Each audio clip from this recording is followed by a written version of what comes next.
You're watching the Top 6 Show, the original multi-club fan channel. Make sure you're following us now on Spotify and Apple Podcasts. The link is in the description below. Welcome back to the Top 6 Show. It's Thursday. We're previewing the FA Cup final. We're taking a look at Chelsea's managerial situation. Paquetá facing up to 40 years.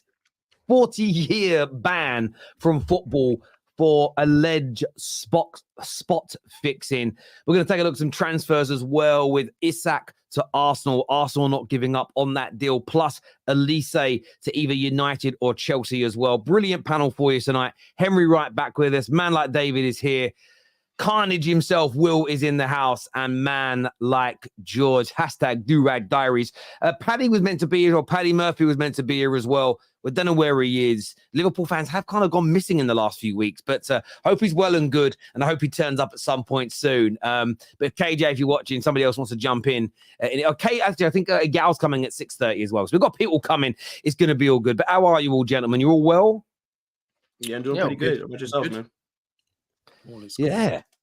I'm doing well till Saturday. I'm dreading Saturday 3 p.m. and the FA Cup final, which we will preview later in the show. But I wanted to start off with a little bit of Man United. It's kind of Man United versus Chelsea a little bit. Today, Fabrizio has essentially said Olise is going to join either Chelsea or Manchester United. George, where do you see him going? Do you know what? Under the current climate, I think that he's probably best placed. Oh, to be fair, I don't think he's best placed at either clubs. But I think if he's going to choose between the two, I think it probably will be Man United. Although Chelsea are a decent proposition, and of course they have a young squad that he'd probably fit in with the culture.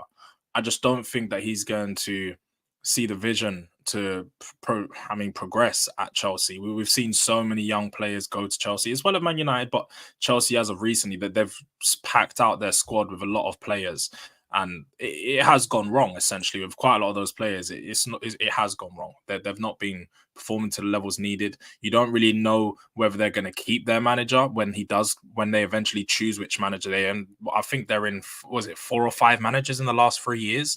They're literally just. Everyone thought Chelsea's models changed. We was told when Todd Bowley come in, it was all about rebuilding and giving managers time and so on. But that's not the case. At least with Manchester United, you can see the new ownership actually wants to set the precedent that this is going to be a rebuild. This is going to be a few years to get back to the level they need. But I think Manchester United have a bit more clearer vision of what they want to do with the club. So for me, I think Olise is definitely going to look at the opportunity to go play for Man United, play for the big club, potentially, take that position of where Sancho was and take that big move, and all of the number 7, everything that came with that Sancho move. I think Olise is going to want to be that guy that takes that over and sets it right, because let's be honest here, Olise is a top quality player. I mean, if you look at just his goals and assists, and he's been injured pretty much half of the season he was out, but every time he'd come back, the performances never faltered. Like he went straight back to the level that he had prior to the injury. So I think Manchester United's a better move. Although there's questions over both, I definitely think it's a much better move than Chelsea. How do you see it, David?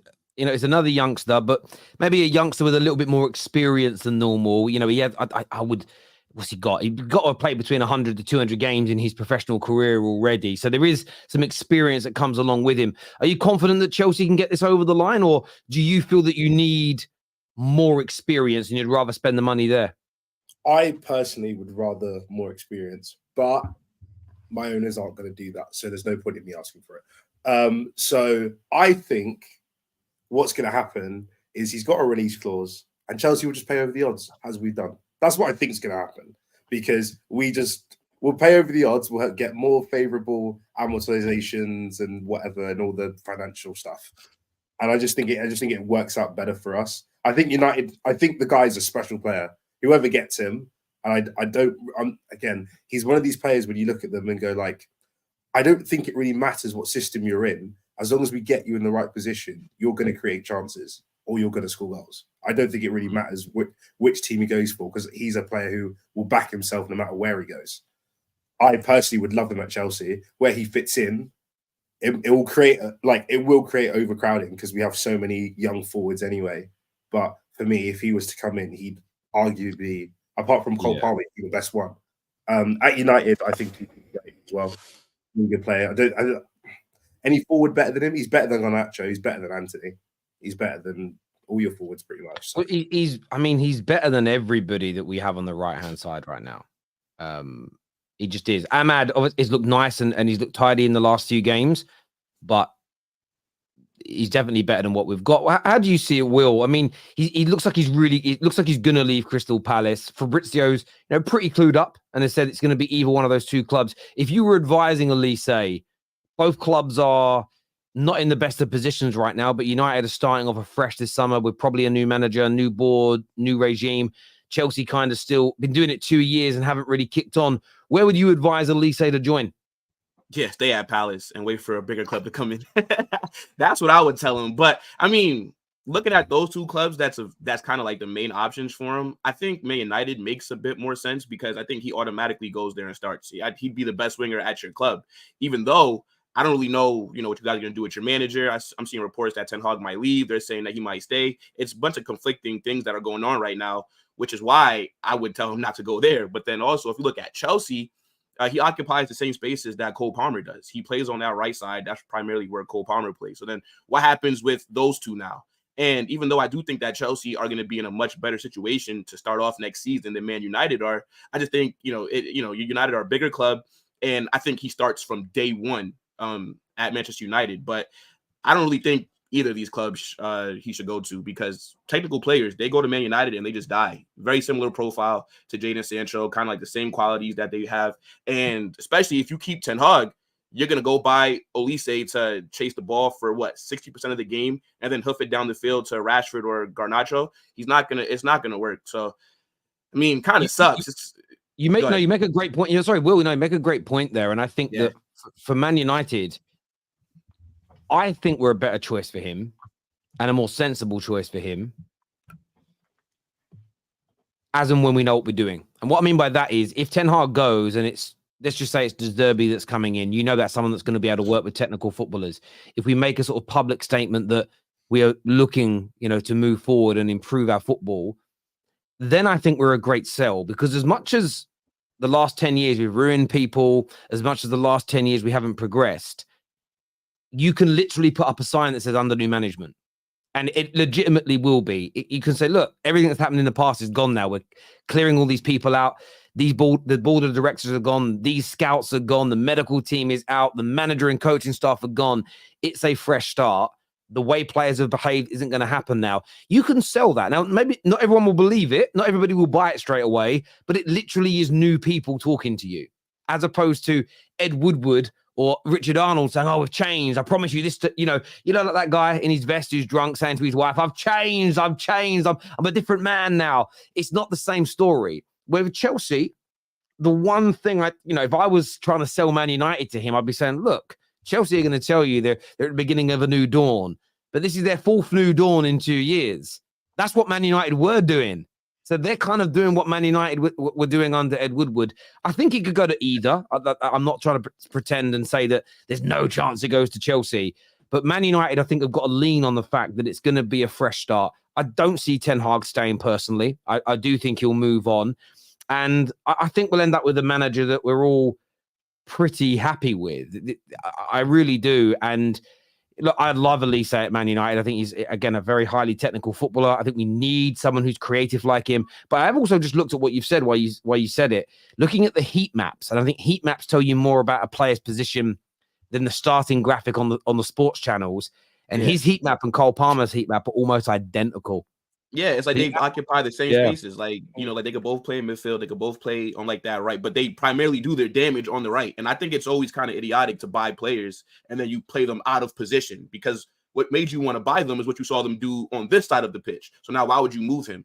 And on top of that, Chelsea, I think Olise's qualities is more of like a creator. He's not necessarily somebody that's going to go there and score 20 goals. I mean, you never know, but realistically, he's probably not. So Chelsea need to worry about signing a striker. That's who you need to be paying over the odds for, not another player that's going to be creating chances for Nicholas Jackson to just miss. And if you look at Man United, none of their wingers are really that creative as well. I mean, like Garnacho, head down, cuts inside. Same thing with Marcus Rashford. And they do need a player of Michael Olise. Just I don't know if it's going to work depending on the future. And just last point, you brought up about, you know, selling these players a project. If I'm a young player, I'm not trusting anything that Man United say right now. I'd rather join after I see that you have proven it. But that's how I think about it. I do get that. The only difference this time round, it's not the same people selling it. As I say, it isn't Ed Woodward and Richard Arnold saying we've changed. It's literally under new management. So I think it's an easier sell, but that will and should be in the back of anyone's mind considering joining Man United, that it hasn't worked before. But and how good they are at selling that point and how good they are at making changes. And I do feel that after this weekend, a lot of Man United fans will feel like, oh, fresh start. I really do think they're waiting for the end of the campaign, and I hope so as well. What do you make of this, Henry, in terms of Olise and where he should go and where he'll end up? I personally think he should join Man United. I look at Chelsea have signed a number of players, done $1 billion in 3 or 4 windows. Man United have got, is it Jason Wilcox is the new director of football, and they've actually for the first time in probably 12 years got footballing people making footballing decisions now.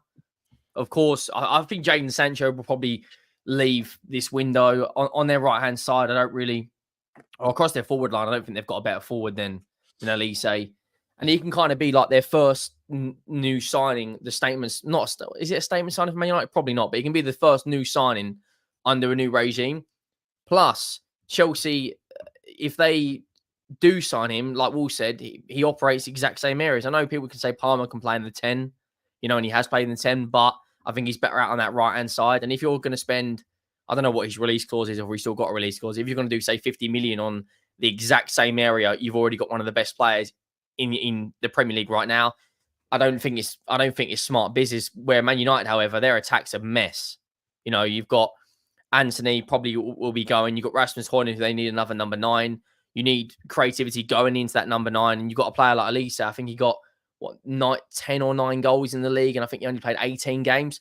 I think he's nailed on to go Man United, to be honest. But don't be surprised if other Premier League teams come in. I don't think it would just be Man United and Chelsea. I think someone like Newcastle could come in. Yeah, I mean, they certainly could. Interesting comment here from Mo, one of our members. He says, Terry, Matt Law also said that Chelsea's board will demand Nkunku play at number 10, meaning if Palmer then has to play at right wing. And this is also the thing with Chelsea. We've seen the reports state that they want to be involved in on-field decision-making as well. And if they're pushing for these if they are genuinely going to say Nkunku's got to play when fit, and therefore Palmer's going on the right, again, I wish I wasn't a Man United fan saying this, so I didn't seem biased.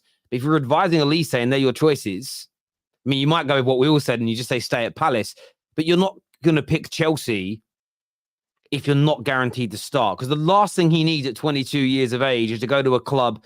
And you've also got Madueke, that, again, all I've heard from a lot of Chelsea fans for the past 6 months is he's absolutely mustard. And if he's absolutely mustard, where's Olise playing? One demon, remember? Elise is better than Madueke. Oh, I know he is. I think most Chelsea fans would comfortably say Elise is better than Madueke. I mean, the Nkunku thing, I don't know how true that is, but I was going to say when Chelsea have played well this year, Madueke and Palmer have actually been playing in the same area. So if you were to like overlay Madueke and Palmer's heat map, even though they both play in the same, like they start at 10 and right wing, they often like link up on the right side quite a lot. So I could see how that would work. But if Nkunku's got to play 10, then he's got to play 10, then, you know, that spot's gone. So, I hear you on that. Gal, welcome to the show, mate. I hope you're good, brother. We're just talking about Olise and the sort of story that Fabrizio put out today, that it's going to be Man United or it's going to be Chelsea. I mean, from an Arsenal fan's point of view, is he someone that you would have liked your club to have gone after? I don't think he's going to be joining any club to be like a backup where he's not, or somewhere where he's going to be squad depth. Personally, I would love Olise, but I do see him starting wherever he goes, and I do think he's of that caliber where he could be starting for Manchester United or Chelsea. But why would he go to Chelsea right now, where they've signed like 100 wingers in the last couple of seasons? All these wingers back out season after season. It seems like they signed 2 or 3 wingers. They signed that young kid for the last summer that they loaned out. I forget his name. What's his name? What, Diego Uh, Moreira? The one that you sent to France to your other club. Diego Moreira.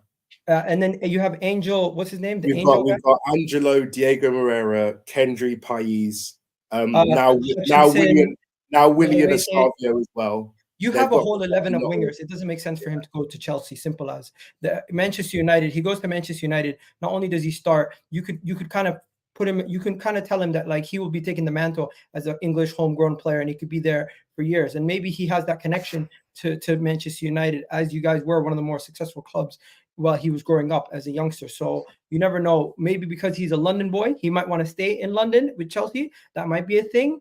But if it was strictly football decisions on the pitch, I think going to Chelsea would not make as much sense. I think for Man United as well, I think it depends on who our manager is. I get a feeling that if Olise is sitting there and we announce next, if we sack Ten Hag on Sunday, hang on, what?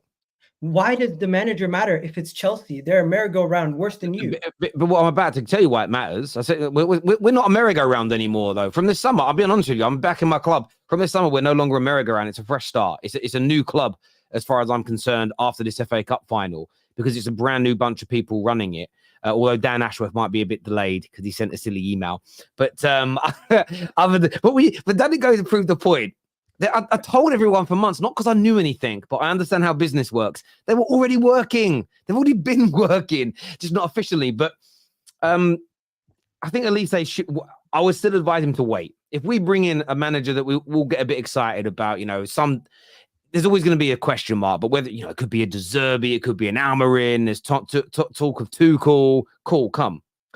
If we do announce on Monday afternoon that after the Euro, Southgate's becoming our manager, then I'll say at least they stay away. Even as a Man United fan, then I don't believe it's a new dawn for Man United. I changed my mind a little bit. I've been a bit facetious there. One thing, Terry, Olise could be your Cole Palmer. He could be that new, fresher breath air, that young player that comes into your team and invigorates the side, because you don't have anybody like him in your front three.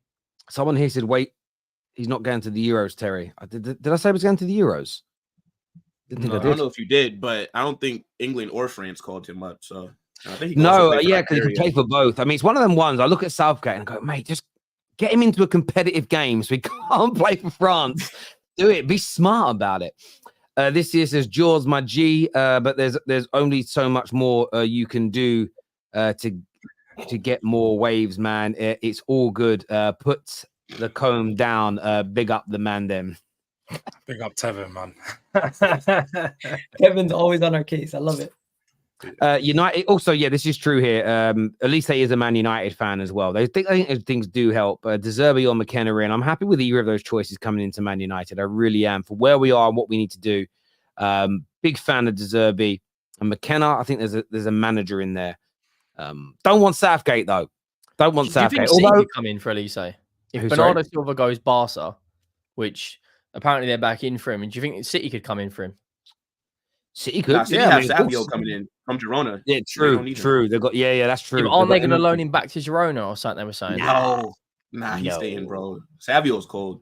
No, you got to understand the whole City group of buying all these clubs is to do two things: to generate enough income so that City always had the most amount of money, and they're basically going to create their own mini Bundesliga where all the clubs in their pyramid are set to push the players towards Man City. That's how it's all going to work. Kind of like what Red Bull have done with Salzburg and Leipzig, and to a degree, but this will be even more. And do you know what? Fair play. Like it's no different to what used to happen before when Man United used to have feeder clubs. So clubs like Antwerp, Royal Antwerp, Sporting Lisbon were Man United's feeder clubs. We got first dibs on players and preferential rates on the signings. It kind of used to exist before. It's just done in a slightly different way. Speaking of Chelsea, obviously before we're going to get, but we've got to talk about the managerial situation. The final shortlist has now been announced. Thomas Frank, Kieran McKenna, and Enzo Maresca are the names. Chelsea are set to ask Leicester for permission to speak to Enzo. We know they've initially made contact with Kieran McKenna, who is seen as the front runner. Thomas Frank has said that he is open to the job, according to some sources. There was one source last night that said that he's rejected the idea of going there, but that's kind of been debunked today a little bit by other media outlets. There's an unnamed manager as well. Chelsea fans are hoping it's De Zerbi or Almiron. Igal, I haven't spoke to you about this. What do you make of the current Chelsea managerial situation? Poch is gone. You look at those three names on the short list: Frank, Mckenna, and Enzo 2.0 maybe coming in. Do you think Chelsea are moving in the right direction with these names? I think they made a mistake sacking Poch. I don't know why they keep doing this reset, repeat, season after season. Couple of good results. You see the team playing in a better situation. You finish in a good situation late in the season. You have a very young squad. At times, you need to actually stick by somebody and have some level of consistency and continuity for the team, for the players, for recruitment, for an idea of how you want to play and how you want to run your club. Consistently just resetting and starting from scratch doesn't necessarily lead to success.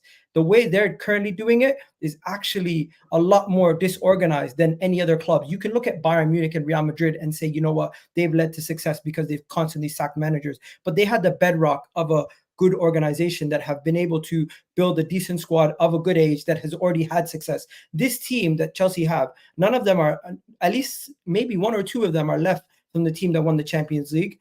A lot of the recruits have not yet played over a season together, and you're constantly changing managers. It's not good for a young squad. It's not good for the development of the team, and it's showing mismanagement from the top down.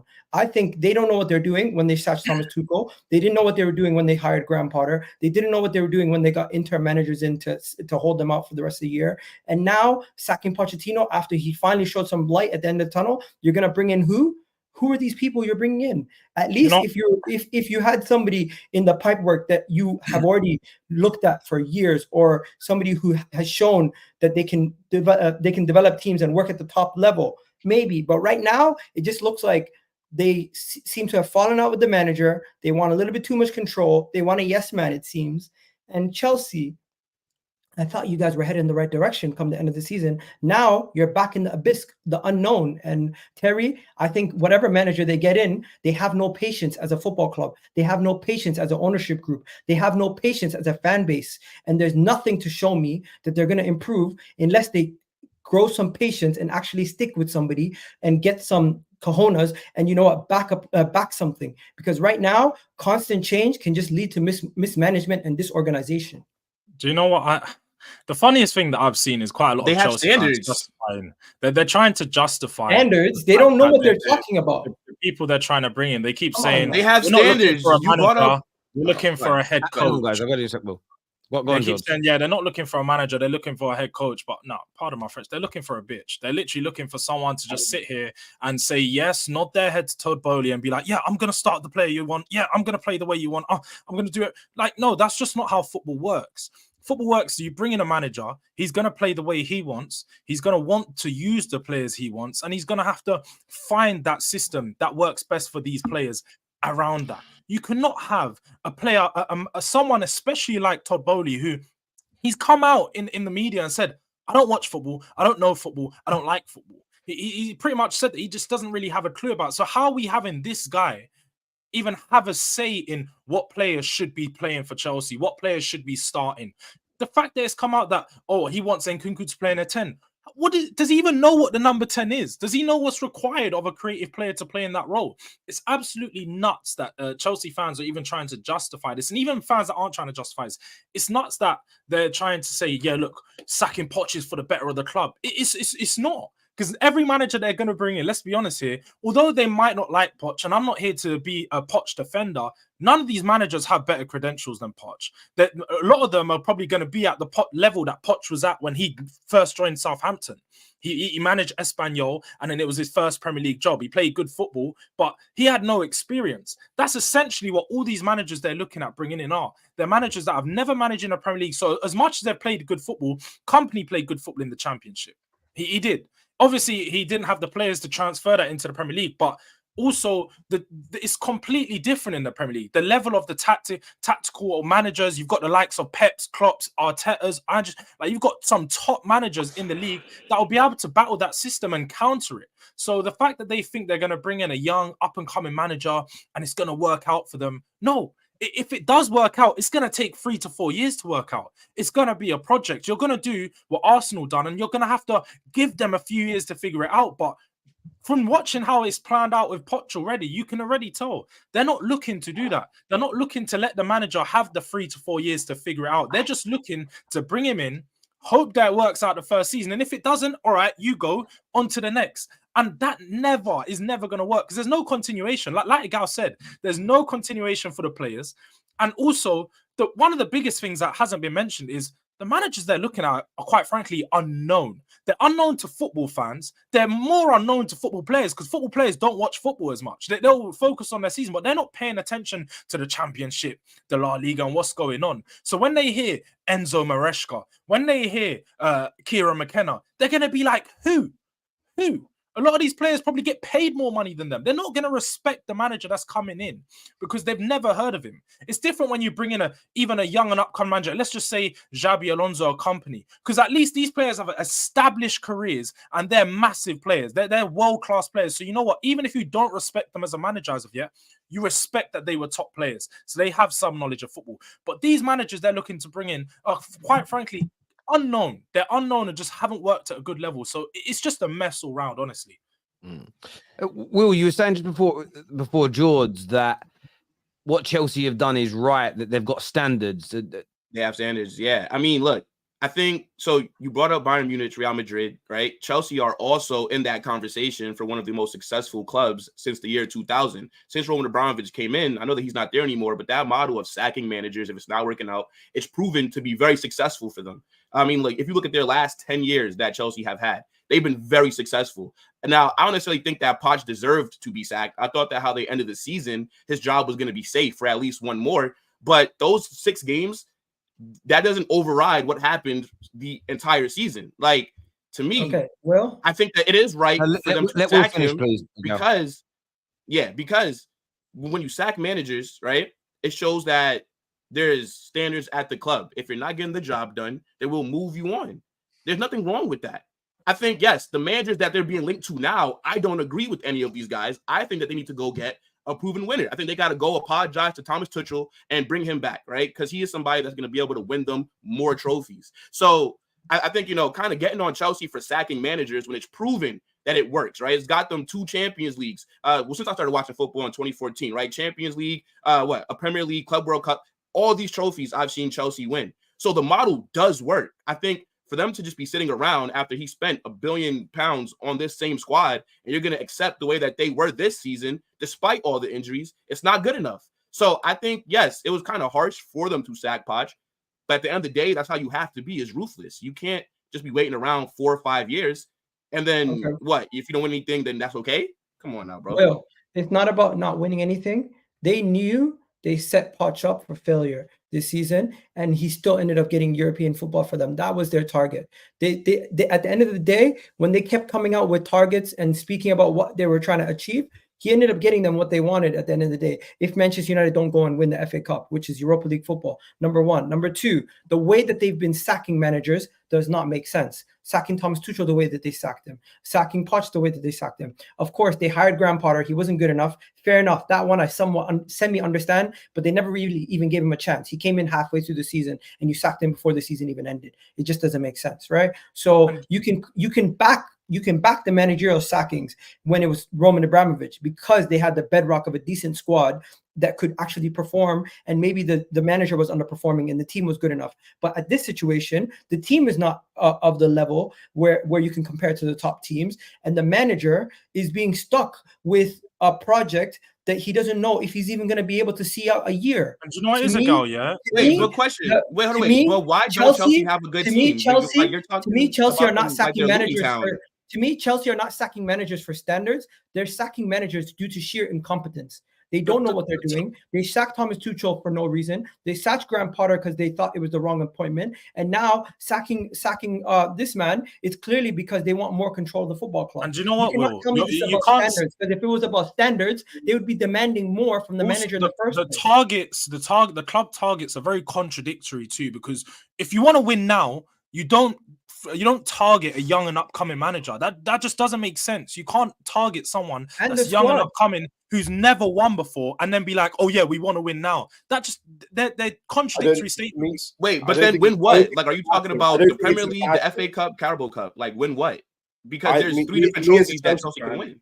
Me Go as a ahead, bro. Chelsea fan, I don't think it's a bad thing that that's the thing that they've put out in terms of we want our club to be competing and winning trophies. Because I do think the squad, if played in the right way and they don't get 14 injuries every single game week, does have the ability to do so. I do believe that because we're effectively a Sterling pass and a Nicholas Jackson. I'll actually put the ball in the back of the net performance away from a Champions League spot. We are only 6 points off it this year.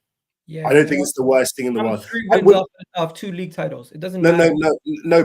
Gal, I know that you want to, get Arsenal in as much as you want, but I'm just trying to put it into No, perspective. I'm saying Because small I don't think margins is no, normal. Egal, Go ahead. if you've watched the Terrace, I've been one of probably the only Chelsea fan who didn't turn on Poch and said this club needs continuity. So I'm looking at things from the other lens of trying to say I don't mind my club's gone. Top 4 is the target, and winning trophies is the target. Because I think ultimately that should be the target. Fair. The Pochettino sacking out of the 4 we've had, Graham Potter's I think made the most sense because I didn't believe in what Graham Potter was doing. Pochettino's I get as well because they only gave him a 2-year contract in the first place. So to me, if you're getting a 2-year contract, they don't really believe in you that much anyway. So getting rid of him in the first year, I just think they're in a spot where they've gone, if we're going to do something and we're going to go young and we're going to, try and grow the squad, we're going to do it 100% and not do it 50-50. So that's why that's why I don't think getting a Thomas Tuchel is the right thing to do, because even though he's a winning manager, he needs a different set of requirements to do what he wants to do.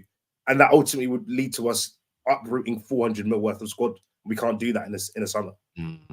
So, Yeah, but I don't understand why people talk about Chelsea like that squad is a terrible thing to come into and inherit if you're a manager. Like, we're talking about Chelsea. It's not Luton Town. We're not talking about like Sheffield Wednesday or any of these other teams. This is Chelsea. They have a good squad there. And I think that they only need about 3 more players before they're back. To me, they're 3 players from being right back to being in the top 4 and competing for trophies. Okay, so 3 away from being like Arsenal and City. I think so it's Man City, Arsenal, and then I think Chelsea can close that gap next season and be the 3rd best team in the Premier League.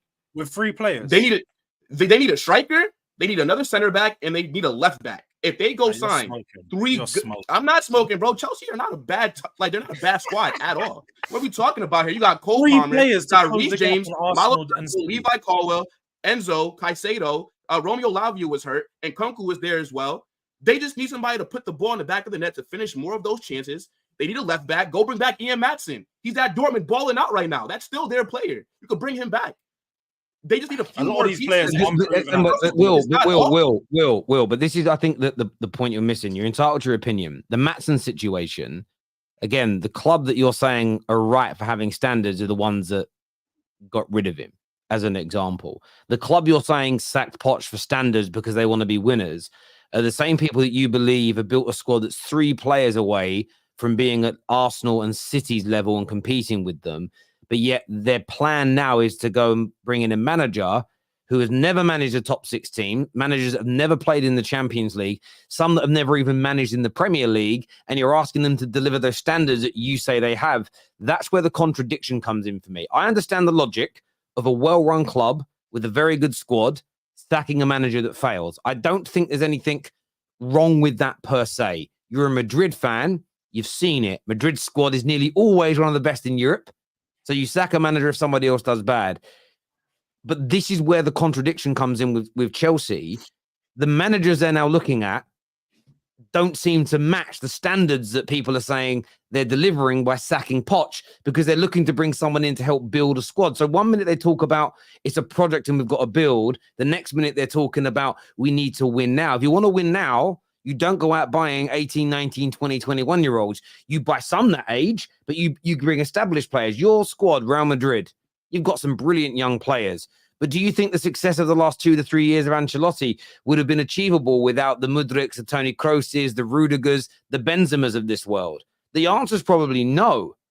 And at Chelsea, they've got a few elder statesmen, but most of them are leaving, and it's kids. I just don't feel like the strategy matches the sort of the public picture they put out of we want to try and get back to winning. Oh, but we're going to go and buy and hire loads of prospects. No one buys prospects like consistently. They're trying to win now. That's not, no sport does that. So I think for me, I understand what you're saying, and I think it stands true at some football clubs, but I don't see how you're sacking Poch for standard reasons and then bringing in a manager that's never managed a team at the highest level of the game and expect that instant standard and success to be delivered. I don't understand how that makes sense. But then that would make more sense if I started off by saying that I agree with them looking at these managers. I said I don't agree with them going after these young upcoming managers that haven't really proven themselves. I've already said that they need to go out there and get a more established coach. So, I mean, so I get what they're putting out, but I'm saying I don't agree with that.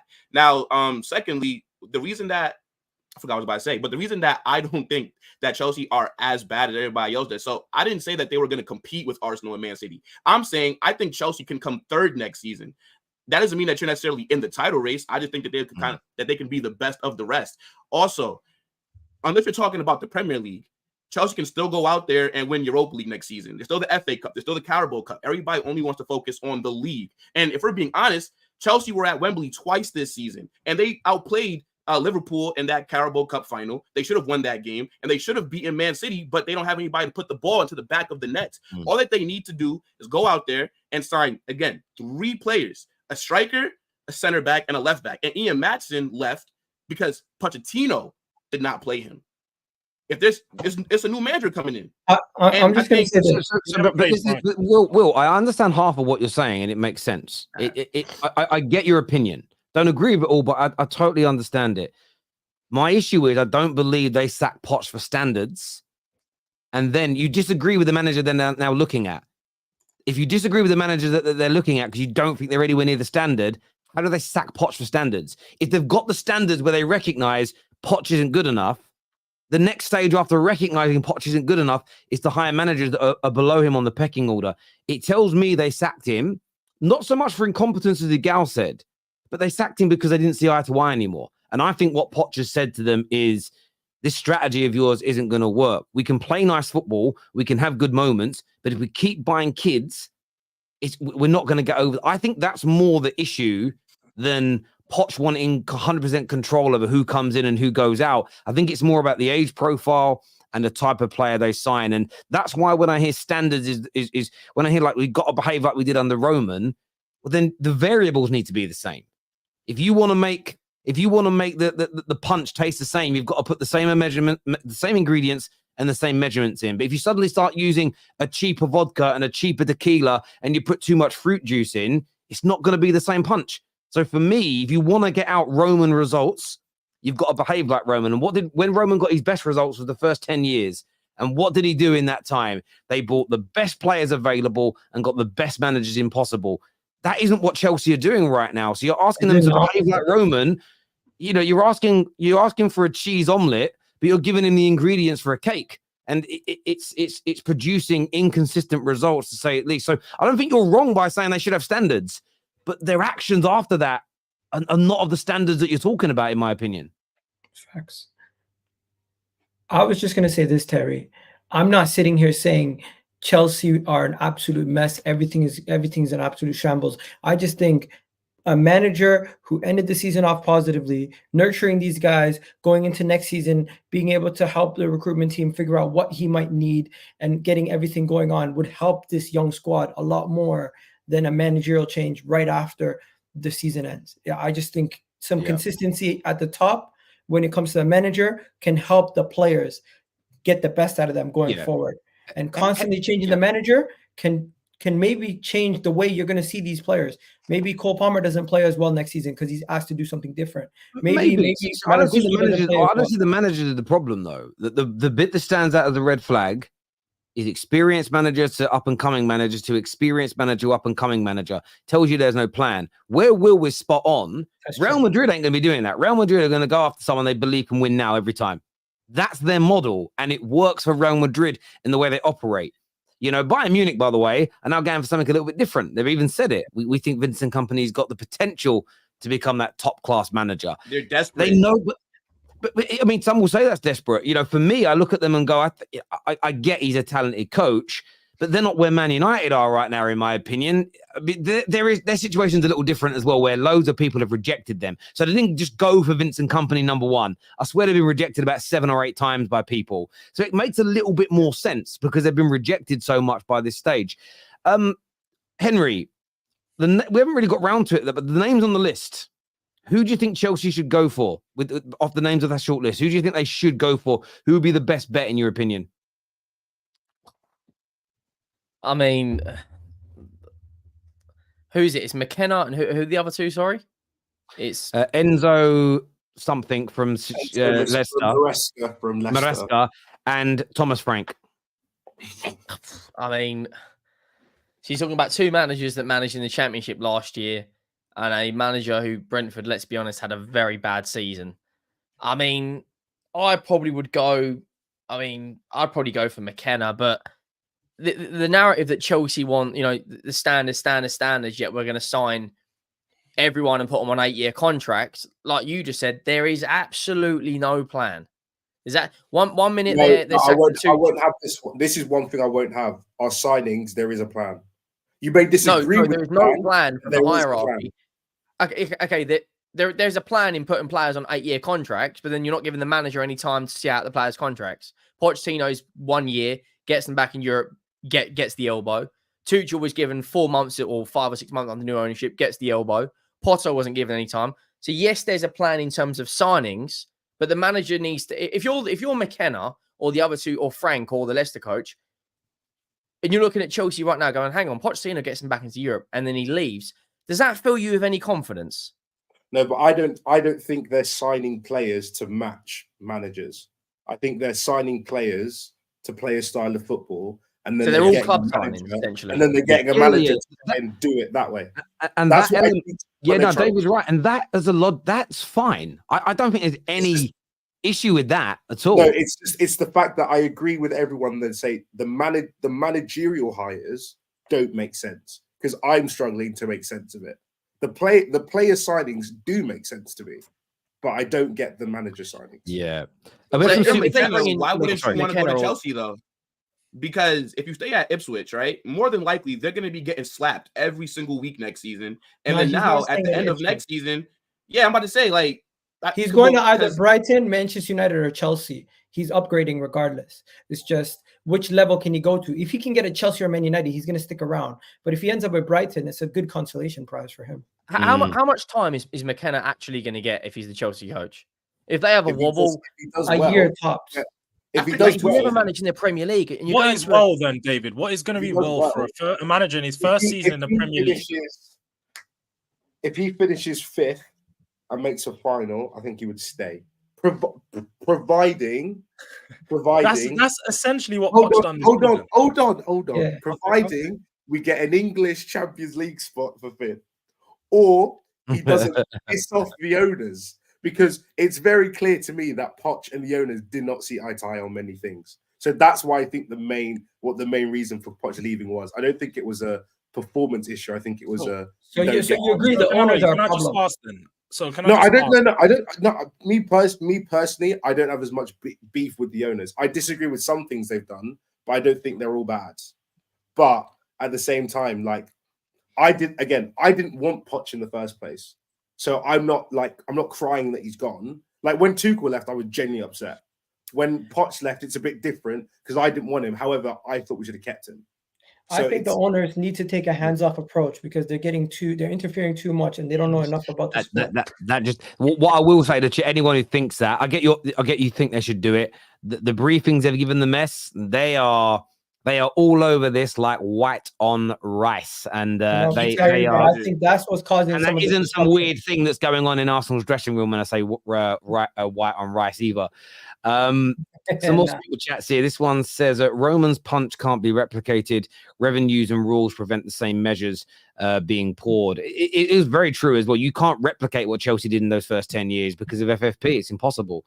You know, this man run up 1.9 billion pounds of debt through buying all those players that he then just wrote off when he sold the club. It is impossible. And that's what's crazy. It is impossible to do what Roman did. And that core that he built lived on beyond FFP, if that makes sense. But otherwise, by the way, Newcastle would have done it. Newcastle's owners make everybody else's owners, including City's, look poor. They're that rich. Yeah. They could theoretically afford to pay Lionel Messi's pass. They could pay Mbappe. They're that rich. They could pay Mbappe £10 million a week, and it wouldn't be a dent financially to them. But they can't because of FFP. But Terry, FFP is a joke, though. It makes no sense. No, it does make sense. I think, look, clubs should be able to spend as much as they want. If their owners can afford to spend it, let them do that. It just doesn't make sense, though. It would take away the why? whole point of FFP is to save people from their own assets. Yeah, do you want to know why? These are billionaires. These are very smart people. Yeah. No, yes. Just hang on, everyone. You don't luck into $1 billion. Will. So firstly, do you know how many times your football club has been saved from going bankrupt by taxpayers' money that your government has used to pay off your club's debts, which infuriates a lot of people in Spain, right? That isn't right and acceptable. But that's a bit different, though, Terry. Hang on, let me finish. Let me finish. So that's one thing. Second thing is this: if you can spend whatever you want. Do you know about what happened to Leyton Orient in the UK? Do you know what happened to Bury? Do you know what happened to Portsmouth? Do you know what happened to Rangers? What are these teams that used to be at the top and then they weren't all at the top. Some were. They had billionaire owners that came in that started spending what they want, huge salaries and wage bills, and then the billionaires went, we're not giving any more money. So the clubs, some of them have gone out of business, some of them just about survived, but it ruined their football clubs. There has to be checks and balances in this, because how would you feel as a Madrid fan if a billionaire came in and spent whatever he wanted? There was suddenly a wage bill of $2 billion a year, and then he pulls his money away, or he dies, or he's from a country that goes to war, and then he can't own you anymore, and then your club can't afford to pay those salaries, and your club goes out of business and doesn't exist anymore. How would you personally feel? I mean, of course, I'd be upset. But again, it's a bit of a different situation with Madrid because we're owned by the fans. So it's not like there's one singular owner. But what I'm saying is I think FFP, what that does is it makes it very hard for smaller teams to ever reach the status of what you have with the traditional Big Six. Because, I mean, look, for a while, right? Like Aston Villa, they have one of the richest owners in the Premier League. But it's taken them a while to get back to being what they used to be. And I guess now, they're back in Champions League and Unai Emery has them playing good. But if their owner has the money to spend, so what if in the future that club now has to go into administration, and that's their own fault? But it's their own fault. Wrong. No, whose own fault? Whose own fault? The clubs. They should be the ones who are in charge of making sure that the books are good. Will, this is where you're wrong. It wouldn't be the club's fault. It'd be the billionaire that now owns it, that controls it. The fans would have no say. You've got to protect where these clubs, you do understand where our clubs in the UK were built, where they're grown from. They're from the working class communities of this country, and they have to be protected. They're such an important part of our culture, our heritage, and our traditions. We can't just allow them to be put at risk. Now, there are brilliant billionaire owners, but there are also awful owners of football clubs that ruin clubs, and they need to be protected. So that has to happen, in my personal opinion. So then, how are the smaller clubs ever going to be able to compete with the bigger clubs? Let me ask you a question. How have Man City done it then? Or Girona? Look at Girona. So, wait. But hang on, one at a time, guys. So answer me this question, please, Will. City fans say FFP was created to stop small clubs catching the big clubs. Then how have City done it and surpassed us all? So it's because of the owners that they've brought in. I mean, they found a way, and I guess you could say, well, they cheated, whatever. Point is, they found a way to do it. But that's but you bringing up Girona, Bayer Leverkusen, those are anomalies, right? Let's be honest. Next season, Bayern are probably going to go back to dominating the league. Girona, yes, the La Liga is easier, you could say, what the Prem is. So it is doable to be one of those teams that finish in top four. Yeah, but I'm talking about in the Prem more exactly, where there's more money. But let me ask you this question then. How did Man United get so much more money than other clubs? How did Liverpool do it? Well, because of the size of them, because of the fans. But why are they so big? Why are Real Madrid so big? Why Man United so big? Because we win. Yes, you've been winning for 100 plus years. So have Man United, so have Liverpool. That's why we're bigger. For me, People say it's not fair on the smaller clubs. Well, it took us 100 and something years to get this big. Go do you. It's going to take you that long as well. Like that's for a lie, me, though, because when were Man how's it United a lie? founded? You guys have a long history. You guys were probably winning things back in the 30s and everything. Come on. Well, what's that got to do with anything? We built up our size of our club through over a century of success. Other clubs, you want to grow and get to that size. It's going to take you years as well. That's life.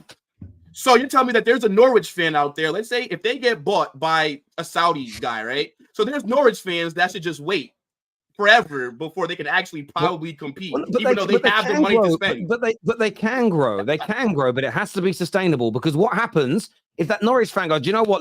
Let this billionaire spend what he wants. Let this American billionaire spend what he wants, and he does. And they're loving it. They get into the Prem. They challenge for the Prem. They get into the Champions League. They win the Champions League. And then the billionaire, God rest his soul, passes away, or the billionaire gets bored, which happens a lot with these guys, and pulls away, and now suddenly there's debt attached because of the salaries that he's committed to people, and Norwich goes out of business. I'm not saying they shouldn't be able to pump more money in, but what they need in place is like I spoke about this before, is like a parachute payment. So if they're going to run up a debt of 2 or 3 billion, they've got to put 2 or 3 billion into an account somewhere that would protect the club if they left. The problem is with that, it has been suggested to these billionaire owners, and they've all said no. So for me, football clubs, it's like this thing in life, Will.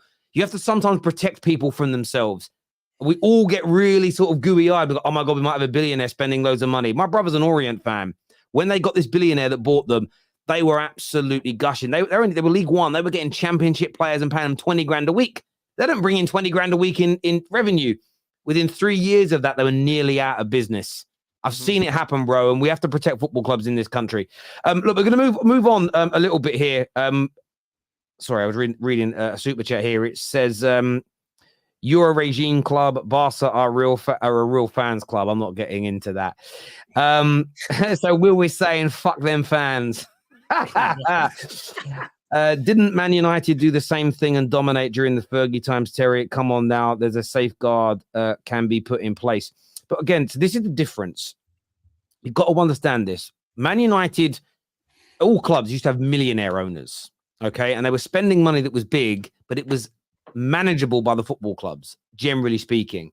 Then when the billionaires came in and started buying players that were worth 10 million for 30, 40, 50 million, putting the wage bill to levels that was beyond their turnover, a problem started. And they had to address it. When Man United and Liverpool were winning, the club's expenditure wasn't exceeding their turnover by 2, 3, 4, 500% and putting the clubs at risk.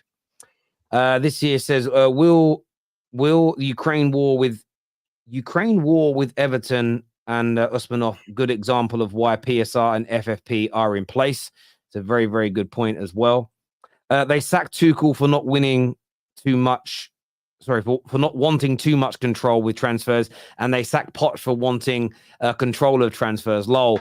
That's the issue with Chelsea for me. It's the continual changing of the narrative. It should be a red flag.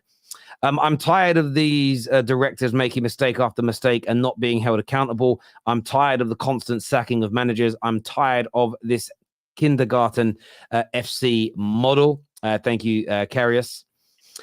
This is the same crap as last season where everyone said Chelsea will be good. I said it last season too. They barely have any proven players. Thank you, Toney. Great super chat. It's delusional from the Chelsea fans. Same people hiring and sacking, and you're talking about standards. Poch 51% win rate, Tuchel 43%. How about you blame the people hiring for a change? What'd you make of that, David? Well, we didn't hire Tuchel, we just inherited Tuchel, and it did shock me when he went. Poch, again, I thought we should have kept him, but it is what it is. The thing is, everyone's laughing at Chelsea for saying Winstanley and Igbali and all these guys should be nominating the next manager because they made a mistake in the past. And I'm saying, no, they should be, because the whole point of the reason why Poch and the owners didn't get on was because they've clearly somewhere there's been a misunderstanding in what was expected from each other, and then they've had an argument. So ultimately, those people who have had that issue with Poch in the first place should be the ones who now hire the next manager, so they actually know what's going to happen this time. And I just hope that this time nobody lies to each other or anything, and they're very honest and go like, We want you just to manage the players. Don't talk to me about transfers. Don't talk about this. You're going to get a player at your door. If you like him or not, just watch him. Essentially, what Bayern Munich do then. Well, that's what Man City do. That's literally what Man City do. No, they give Pep a lot of control because they Pep respect him. Pep literally said, "Who is this Doku bloke? I don't know who he is." And then he got 4 assists in a game. I'm not hearing it. But Man City have got the best, probably the best footballing setup in world football with Tixi Birkenstein pulling the strings. Chelsea don't have anywhere near that level of setup. So when it's about you've just got to coach the team, and you've seen what Chelsea's recruitment has been the last 2 years, do you trust David? Whoever the new manager is going to be is going to come in. Is he just going to keep chucking money at it until eventually you win something? Because at the moment, what have you done? $1 billion in what, 4 windows? Yeah, also, the new manager is going to be unproven. You're looking at 2 managers not even managed in the Prem yet. Buzzword. The billion is a buzzword because we've also sold like 500 million. Okay. Let's say net you're down like let's say 500 million, right? You've still spent a hell of a lot of money, and you're looking at 2 managers that have not even managed in the Premier League. And if the expectation is to finish 5th and finish in a final, for instance, you're asking a lot for a manager. That's again. I have to see who this next manager is, and I have to see how they play football. Who do you want out of the front? Before I can make a judgment. Who would I want? Thomas Frank. I don't want any of them. Me personally, I don't want any of them. But I ain't watched any of their football. I've already said I don't want Thomas Frank because when I watch Brentford, I look at a team that is overperforming because I don't think that Brentford squad is all that. But I see a bad team that's playing good. But I don't think Thomas Frank is a manager who makes good teams great. I don't think he's a bad manager. I just don't think he's like an elite. Do you believe your owners can get it right? Because to me, they're the ones that are the most under the most scrutiny. Well, again, people are acting like City got it right straight away. Like it with these new owners, like when they take over clubs, oftentimes they don't get it right 100% first time round. The reason why that Chelsea are getting so much flack for it is because it's been the biggest that it's been in about 10 years. Yeah. So just in interest of time, I want to do a few more of these super chats here. This says I get both sides, but Poch had to go. Unsustainable. Sorry, I was reading it on a different bit and the word was split up and my dyslexia kicked in. Unsustainable. This squad is good enough. Rivals do not watch Chelsea. I do. I watch every game. Just chatting rubbish off Twitter trends. Thank you, God's will. I ain't got a problem with club spending. The issue is with cheating the system to spend what you didn't earn. I feel for any new manager at Chelsea is what Jason believes. And what Chelsea are doing is not called having standards. It's throwing shit at the wall and seeing what sticks. Some of these players would have played under 15 managers by the end of their 8-year contracts. Listen, this is taking advice from Spurs and Arsenal fans. No way is what JJ says here. Remember who you support. Under Todd Bowley, they're no better. There we go. Arsenal, Igal. Yeah, there's consistent links to Isak and other strikers, but there's a lot of talk that Isak isn't going to be allowed to leave Newcastle this summer. You do need a number 9. I think most Arsenal fans are in agreement that you want someone more prolific. Who's the guy to take Arsenal's attack to that next level?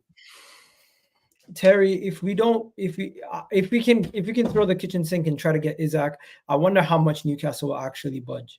Because even if I think if we approach with 100 million, they still will say they want more. I don't know about Sesko. I don't know about all these other guys that we're linked to. Personally, the guy from Sporting, all these other guys, I'm not 100% sure about them. I feel like they're very much unknown, and it could go down a similar route of a Darwin Núñez or a Nicholas Jackson. You spend all this money on this player who's still very raw and still needs to be developed a little bit more. So I think the best option for us would be, of course, to go get Isak. And if we can't get Isak, I'm not going to rush into spending 100 million on somebody who the club are not 100% guaranteed is going to be the starter that can push us over the edge. We might end up going for a left winger or someone like if it's true that Rafael Leao is available. If I can't get Isak, go get me a Rafael Leao or somebody who can further improve our front line, guaranteed. not just get a striker for the sake of getting a striker and getting in a Sesko. Or I've seen Sesko versus Man City in the Champions League. I've seen him over there. He had a good end to the season, but I'm not convinced. The guy at Sporting, I forget his name, Victor. What's his name? Gyökeres. I'm not too convinced about him either, because I've seen Darwin Núñez come to Premier League after smashing it for over there. So I do worry about that. It would be amazing, but the limit that I would say is if they're talking about 100, 125 for Isak, I would drop it. I think Isak is that good of a player. We've seen what he did in half a season almost with his injuries, with his timeout, and if Arsenal can sort out that striker situation, we're definitely going to be in a good shout for the title race next season. But if we can't get Isak, I wouldn't just go spend 90 or 80 or 60 million on another guy. Ollie Watkins. For the sake of it. Ollie Watkins? Yeah. I don't think we're going to drop that. I don't think we're going to drop 80 to 70 million on Ollie Watkins. I don't know how much they would want. I feel like if you're looking at strikers, Champions League, like you've mentioned, the best strikers to go to are the ones that are currently in the Premier League. I feel like they are of the better caliber. The ones that you're looking at around world football, like you've mentioned, Sesko, Gyökeres, Osimhen, they're all going to cost 70, 80, 90 mil plus. And they've not proved that at the level in the Premier League. We all know coming to the Premier League I know some people are going to say, yeah, they're still scoring in other leagues and they're still top players. They're good players, and I'm not taking anything away from them. But as Igal has mentioned, there's been so many players come from these other leagues. We know how different they are. They're slower. The football's just not as fast. So the pressure in the Premier League's different. And I just feel like a lot of these players are going to have to come here, adapt, and it may take them time to find their feet in that Arsenal team rather than going for an Isak, Ivan Toney, or Ollie Watkins. I generally think these are the best three options of strikers that you can go and get. I don't think we're going to get Toney, though. They've already said why? they don't like that. There's some issues with Toney. I think Toney probably doesn't fit in with, like you say, Arteta. I think maybe he has a bit too much arrogance, and I feel like maybe the way that he's spoken about himself and the way he comes across in the media, I'm not sure if Arteta is going to want to play. Ivan Toney's a Tottenham player come the end of the season. We know this. I don't think so. I don't think that he comes to Tottenham either. I honestly don't know where Ivan Toney ends up at Man United. I think he's a good player, but for me, like I said, I think Watkins or Isak, drop the bag, man. But both of those. My main thing, Terry. Question for you, sorry, quickly. What has made Arsenal fans change their minds about Ivan Toney? Because for a good 18 months, you man wanted him hard, and then suddenly now, but maybe ever since the links weren't as strong, Arsenal fans are like, no, actually, he's not good enough. Like, what do you think? Personally, you know me. I have a fondness for Ivan Toney. I think he's a great striker. I love the guy. I would love to have him at Arsenal, but all the reports have come out that they don't like his character. There's rumors that they don't like some of the interviews and things that he's said about his own club, and I just think maybe he just rubbed some of the players the wrong way in the battles that they've had in the Premier League, and they just don't think he's a good fit to come into their dressing room based on that. But hey, that's the reports that are coming around. I've seen numerous reports come around from Football London and other things talking about his character, his attitude, and things like that. So I'm just going based off that. It's not a thing where I've said, oh, I don't want him. It's not that. It's just that's the reports that are coming out. And if they're telling me that there's no sign of Arsenal going in for Ivan Toney, I gotta kind of believe the reports. As for Arsenal, if I'm going to tell you guys one thing, I don't want the club to go and sign a project striker. I don't want us to go and sign a project striker, bring in another project into this team. If we're going to go sign somebody who's going to guarantee us, improve us in that front three somehow. Arsenal are serious. They don't sign any project players this summer because this is the summer you need to close the gap on City. The only project you can sign, I would say, is like a backup center back or a backup midfielder if we sign two midfielders. That's got to be like the last signing of the summer, not like one that you start off with. Listen, we're in win now mode. We're in win now mode. This team and the manager need to start getting in the pieces to help us get silverware over the line. And if that means get us a striker, if that means get us a left winger, if that means get us a midfielder, if that means get us another left back / center back, that's what we need. And we're also going to have to get a backup goalkeeper because Ramsdale is going to be leaving. So I'm looking at 4 to 5 signings minimum. I definitely think that my fault, bro. Yeah, Osimhen, because I don't want my club signing Osimhen. If you take him away, I don't have to spend 100 million. We're not even linked to Osimhen. I don't take him. Take him. I need someone to take Hasn't he his said spot he off already the chose the club? Get rid of He him. said this many Get rid of months him. ago that Osimhen No, had no, already but made his the first thing club is, he wanted to go to. football transfers, the way it works is just interesting to me. You hear about it in waves. So out of nowhere, you're going to hear Osimhen. Everyone's linked to him in a week. Then you're going to hear Sesko. We've all been linked to him in a week. Then the next one is going to be Isak. I don't think Newcastle want to sell Isak. I don't think they want to sell Isak. I think they want to keep him, and they're going to try to whoever they sell him to, it's going to be a ridiculous fee. If Arsenal are willing to spend the fee, I think it's going to be well worth it. You guys seen how he performed. He was one of the top goal scorers, and he missed like 7 or 8 games. But I think I Ivan think Toney is the obvious choice here, though, because he only has 12 months left on his deal once this summer hits. So you're not going to be able to charge a crazy amount for him. I mean, like that's going to cut his price in half. But Right there character as well. analysis is a massive thing for Arsenal and Arteta. Yeah, but all the best gonna... players like in the world have a little bit of arrogance to them. I mean, what do you want? Just like soft guys up in there? No, like you should want some guys who people are not going to always agree with. No, but Will, there's not many players in the world that have come out and pretty much said fuck their club. Like, I mean, he plays for Brentford. I don't blame him. He plays for Brentford. No, he should be trying to force that move away. Will, 1 second. I think you're missing this, Will. Like, you shouldn't ever say that about your club. But the circumstances that he was in, I get. The man was talking to a beautiful young lady, and we've all done this. When you're trying to get with a lady and you show off a little bit, that's all he's gone and done. And I think as men, right? As men, we've all been in similar situations. I can forgive him for that. I don't know where these reports have come that he's got a bad attitude. There's not been a single thing that's come out of Brentford. When it comes to everything he did with the gambling, that club stood by him. The way they speak about him is exemplary. I haven't. There's been certain players where everywhere they've gone, there's a story. So Luke Shaw at Man United, everywhere he's been, his training habits and his eating habits have been discussed. You know, youth team manager coaches have said, yeah, you know, he's a bit greedy, you know, or he didn't train hard enough. It's followed him around. With Ivan Toney, it's not. Troy Deeney's a great example. Not as good as Toney, but everywhere Troy Deeney was in his early career, there were stories about issues with him, not turning up to trials and missing games and all sorts of things. With Ivan Toney, I've never seen anything tangible about a problem. Yes, he had a gambling addiction, and yes, he shouldn't have done what he did. But I just don't see him. I've just not read anything that's tangible that he's a problem. I love Ivan Toney at Man United. He really, really is. Is it just bad PR from Arsenal? Ivan Toney. Is it just bad PR? Is it like because they're no longer being linked to him, he's not rated as highly? I do think, though, they are going to splash the cash and get Isak. I think Benjamin Sesko is, 20 years of age, very raw. He's not their number one striker. They've got Luis Openda at Leipzig.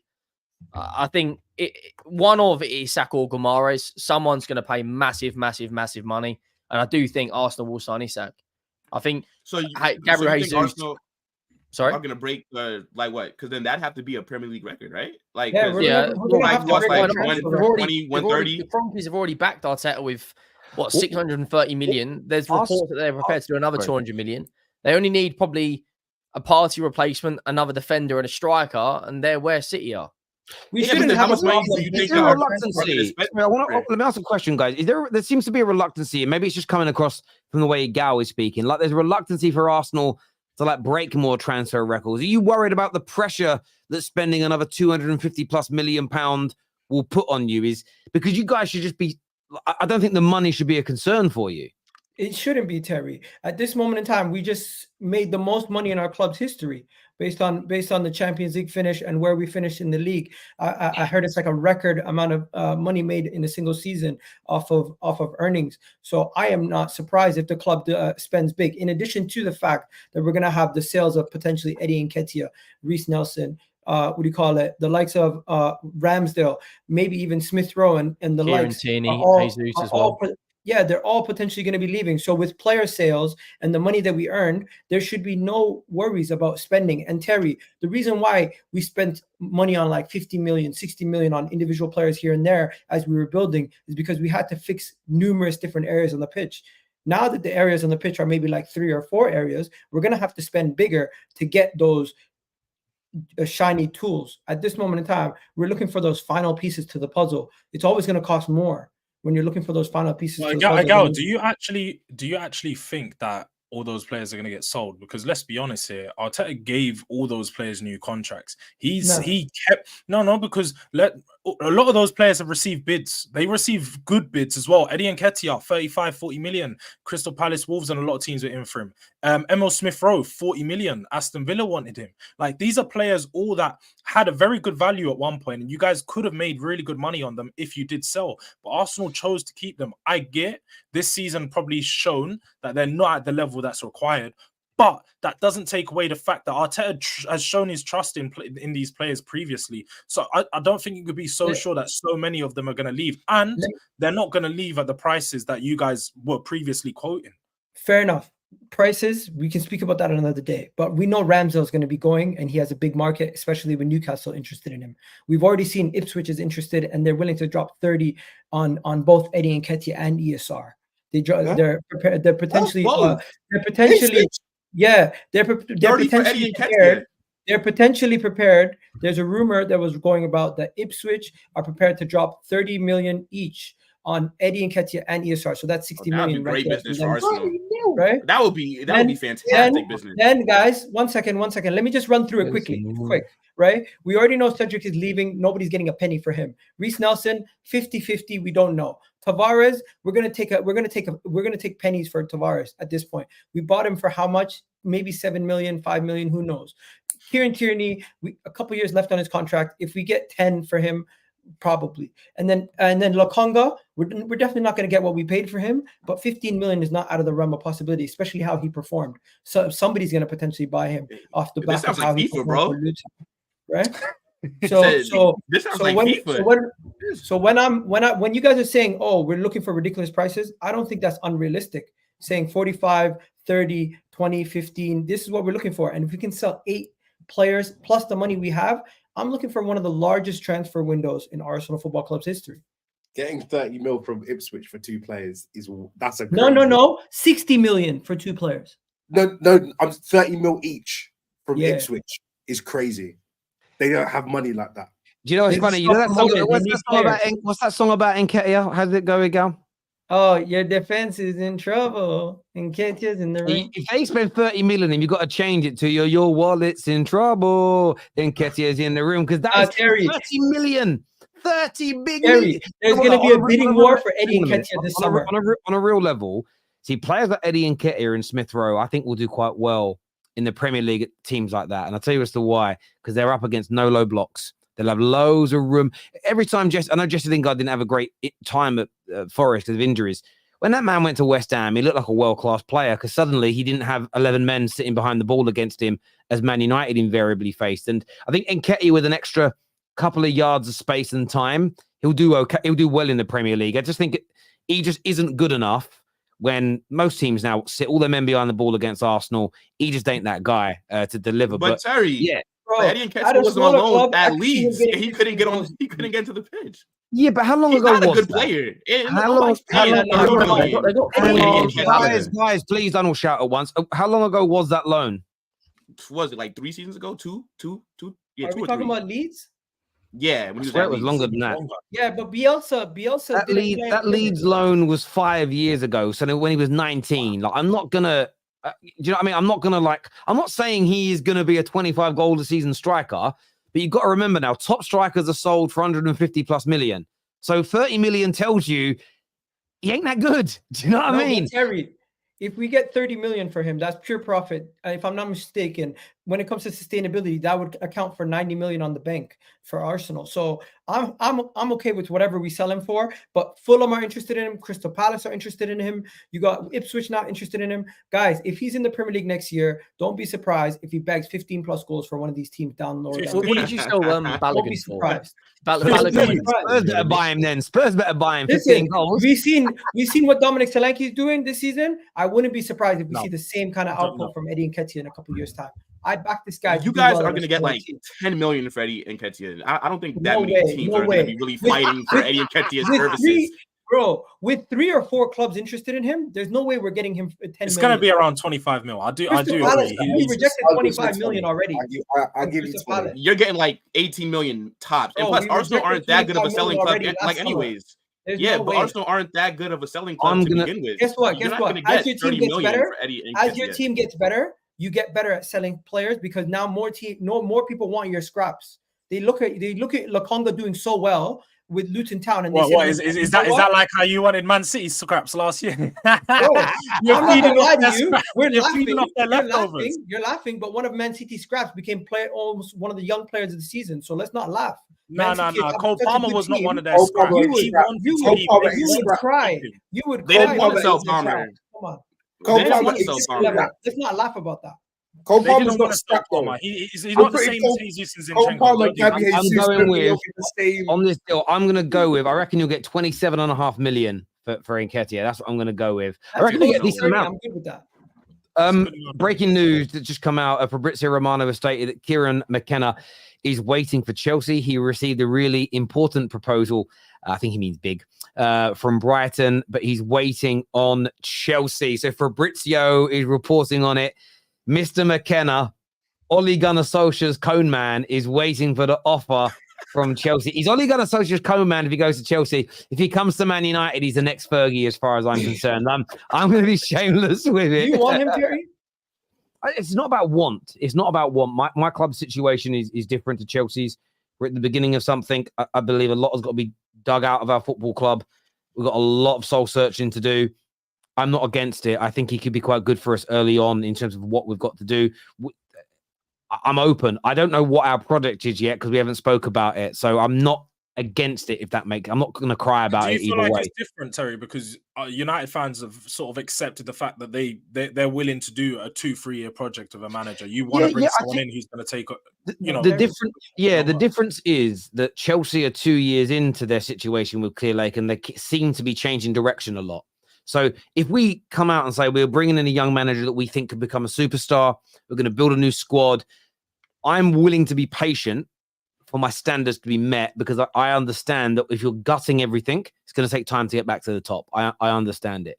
Equally, my expectations would be I want fast tracked if we said we're going to spend big, we're going to buy stars, and we're going to go and get the best available manager in the world. I'd start to expect tangible results a lot sooner with that approach. So yeah, I'm not against it. I need to see what we're doing as a club first. Do you think you have a brighter future? Fabrizio didn't say that. Okay, well, I've only gone by the super chat, but either way. Do you think you have a That's brighter a good future move than for them, Chelsea? Because I remember at the beginning of the season, we spoke about who has a brighter future midway through the season when you guys were both struggling, and everyone was saying Chelsea have a brighter future. Now you see them changing direction again, Terry. Do you think Manchester United have a brighter future now? We have no idea whether Man United have a brighter future. We haven't seen any of the. We know a lot's going on behind the scenes, but we haven't seen anything tangible yet from the new ownership. So I want to be really fair about this.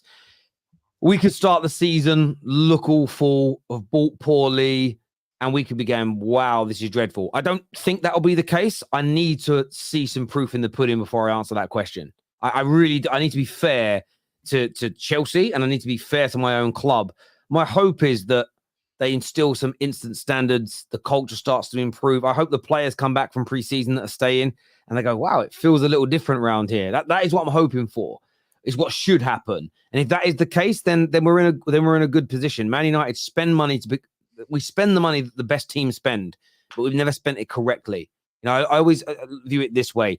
You know, there's two bad things you can do to your kids. You can starve them.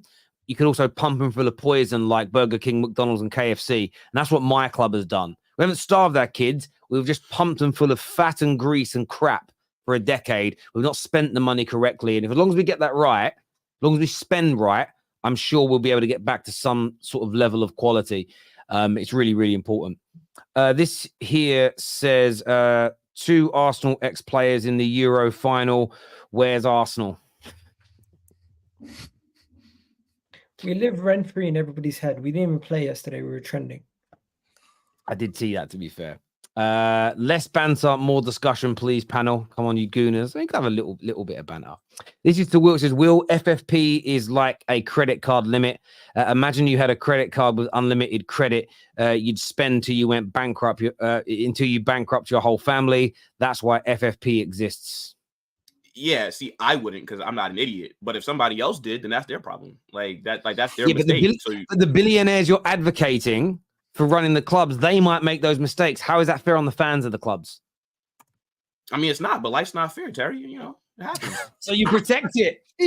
So you put protection in place, bruv. Come on. Now, look, all that I'm saying is I just think smaller teams, if they have a billionaire owner, they should be able to spend more money than what they bring in. Or maybe even let them do that for like only a little period of time just so that they don't go too crazy. I think they can definitely, I think they can reform it. Yeah. I think reform is definitely needed. I agree with that.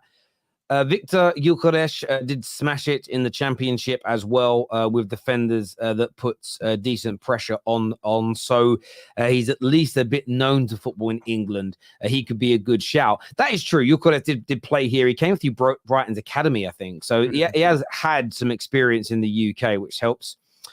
Isak goes to Arsenal. Gyökeres goes to Newcastle. Who would you rather from Newcastle? If you could only get one of the two, Bruno Guimaraes or Alexander Isak? Alexander Isak, because I feel like we could still go get a midfielder for a similar price that's much or in and around the same bracket. But Isak, I think, is probably one of the cream of the crop out there as young strikers. Don't forget how young this guy is also. So, yeah. For me, our best signing of the summer should be Ollie Watkins. That's from an Arsenal fan. Yeah, I think he's a very good player. Ivan Toney is a cheat. I don't want him. What did he cheat at? It matters. He didn't cheat. He's saying the gambling. But that's not cheating.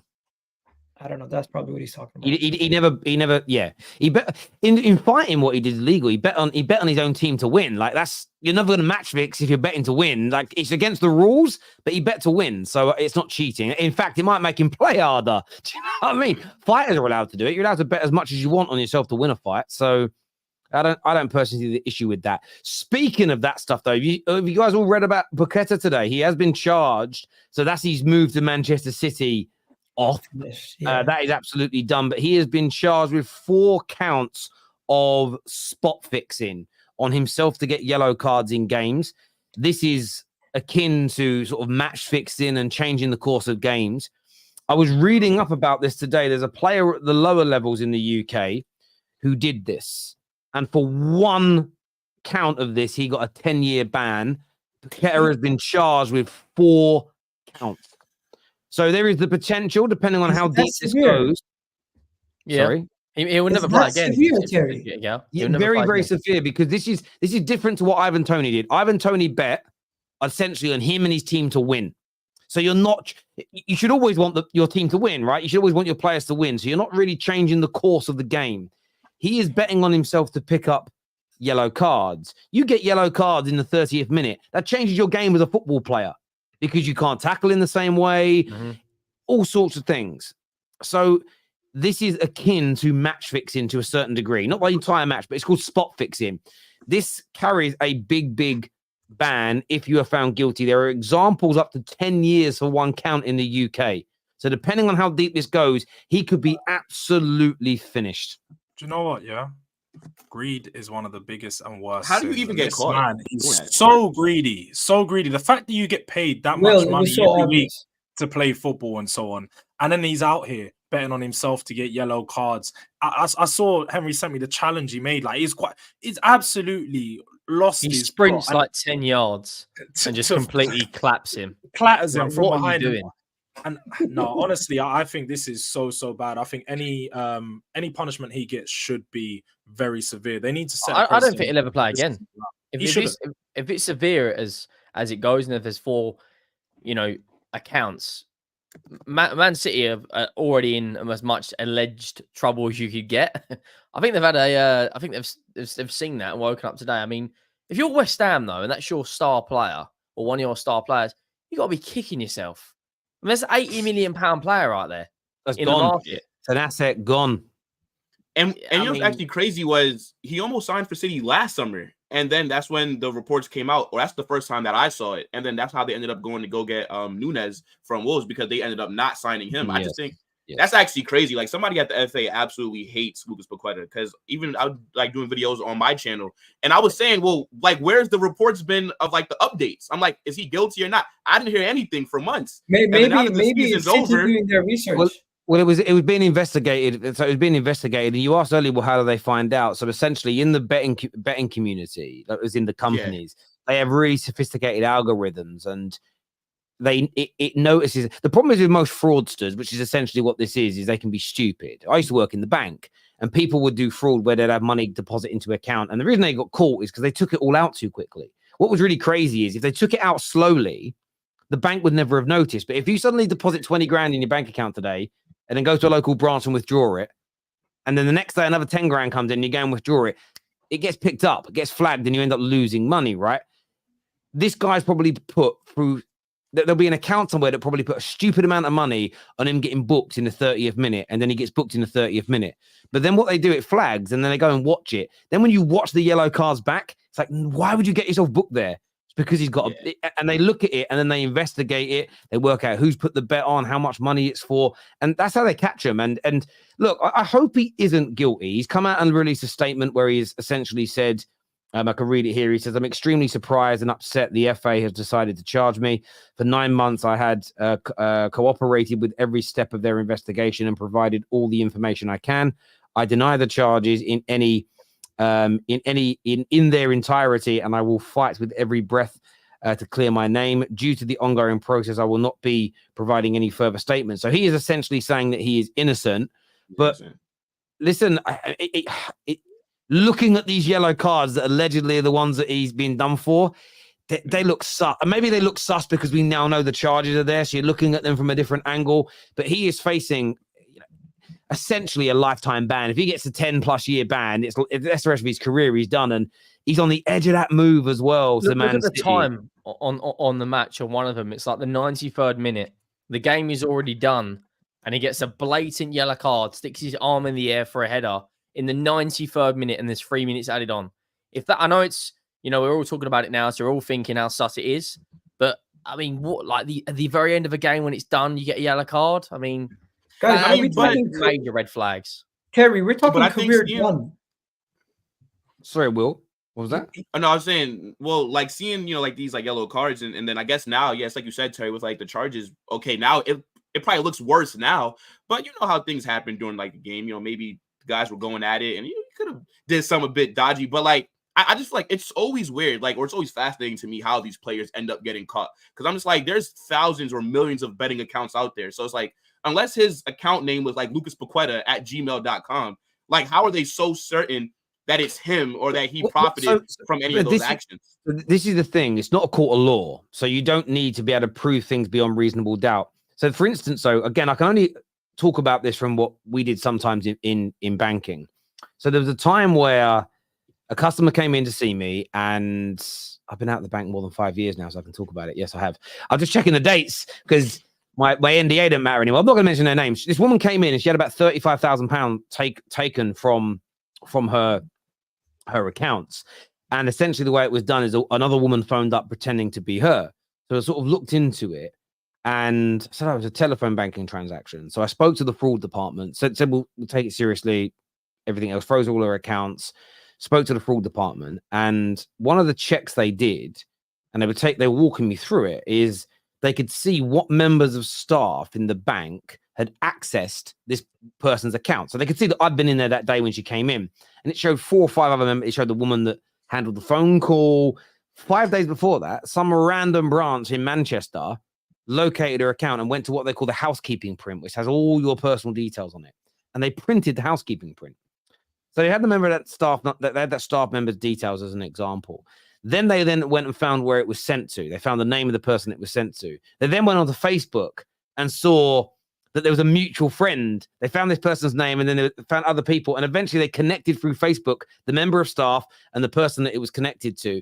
And and that was quite a simplistic one. The problem is with a lot of people is they don't think about these things. So although you think, how do they find him? It could literally be this name of a person. They search that person's name, and they follow each other on Instagram. So sometimes you don't need cast iron proof. You can go, look, this betting account has put all this money in, put this really obscure bet on 4 times in a month. And each time it's happened exactly as I expected. I mean, we've all put bets on. And you go, I'm going to bet on the next team to score. You have no idea if it's going to happen. It's a bet. It's a little bit of you're pissing in the wind. Imagine putting 3 or 4 massive bets on for a player to get booked in exact minutes. It always happens. One of them was apparently 75 grand. You win loads of money, And then on top of winning loads of money, they check who you are, and it turns out you're friends with this footballer on Instagram. Like, you're gonna look at it and go, "There's something dodgy going on here." Like, that's how these things are done, essentially. But isn't that I how don't There was know. an NBA player that that just time as got well? banned for life. Yeah, Trippier he's was a Toronto friends Raptors. with family to bet on him. He's like, finished, man. stuff. Porter, he's an idiot. By the way, his career is ruined. His career is done if he gets caught guilty. Yeah, so yeah, Send him back. they must have something on him. There's no way you're doing this as a professional footballer. You know the consequence. I This just is your don't get livelihood. why you do it. Like, you're earning Unless millions. they have to have something a on year. you. Yeah, like, why? If you are, sorry to cut you off, Gary. If you're Paquetá and you're earning, I don't know, he's got to be earning north of 100 grand a week. He's one of West Ham's better players. It must Right. be blackmail, bro. You got the upcoming Copa America, right? Like, what are you? Like, why?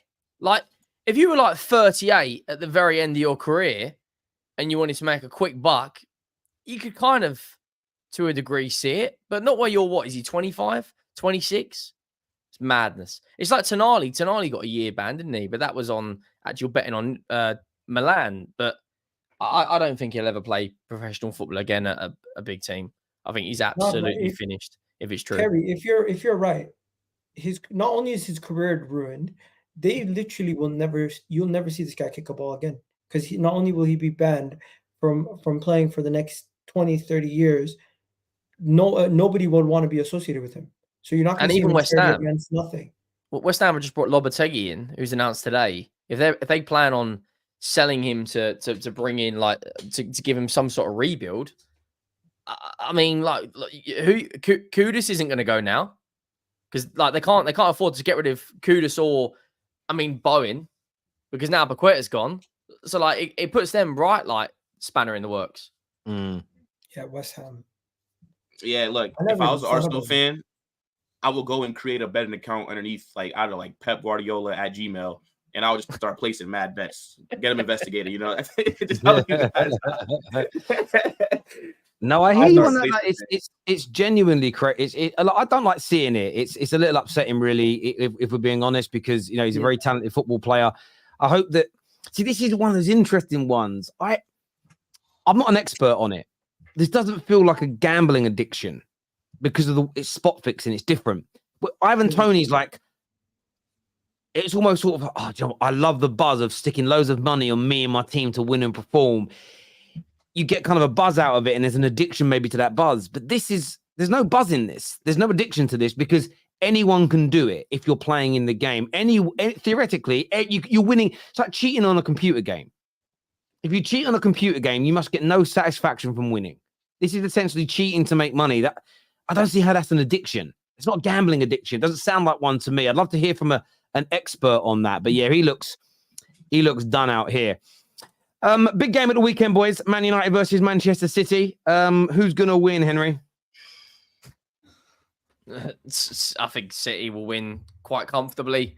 Guardiola will do another double, and I think this will be Ten Hag's last game in the Man United at Man United, and it will be I think for the United fans, it's almost like they just want the game to be over so they can start a new kind of process or start a new, like, project. For Guardiola, put another trophy in the cabinet. Man City once again keep on winning. I to be honest, I think today isn't Harry Maguire been announced that he's not playing, but Mason Mount is available. I mean, if he's not playing, I don't know what your back four is going to be. I don't know who you're going to play at centre back. It can't be Casemiro again. I mean, the guy's knees are like more screwed up than Stone Cold's, mate.